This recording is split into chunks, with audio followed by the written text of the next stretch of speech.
कि मैं गरीब था, फिर भी जब मैं छोटा था तो मुझे अपनी माँ का प्यार मिलता था। जब मैं 9 साल का भी नहीं था तब मेरी माँ के निधन के बाद मैंने एक और बच्चा ले लिया। 30 संचय की सौतेली अम्मा थे। हालांकि दुनिया में सौतेली माँ को बुरा माना जाता है, गाँव में कई प्यारी सौतेली माँ भी थी जो अपनी सौतेली माँ के बच्चों से प्यार करती थी। लेकिन मुझे याद नहीं है कि मितेनी अम्मा ने मुझसे एक भी शब्द बोला हो। वो मुझे काटने और उम्र से जितनी मेहनत करा सके करने के अलावा कुछ नहीं जानती थी। कहानी में पिता की तरह मेरे पिता भी मेरी सौतेली माँ के नियंत्रण में थे।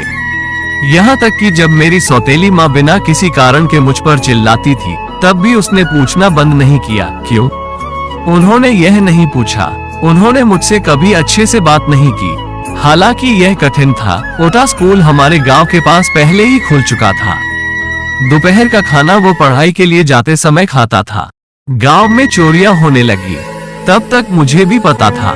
टेनी अम्मा के घर में प्रवेश करने वाले महीनुद्दीन सोम को घर के काम में मदद करने के लिए स्कूल से उठाया गया था। मुझे न केवल घर के काम में मदद करनी पड़ती थी बल्कि खुद भी करना पड़ता था। जब मैंने तुमसे कहा था कि मैं 10-11 साल का भी नहीं हूँ और मैं मेला पर चलने वाला हूँ तो तुम कैसे रोए थे।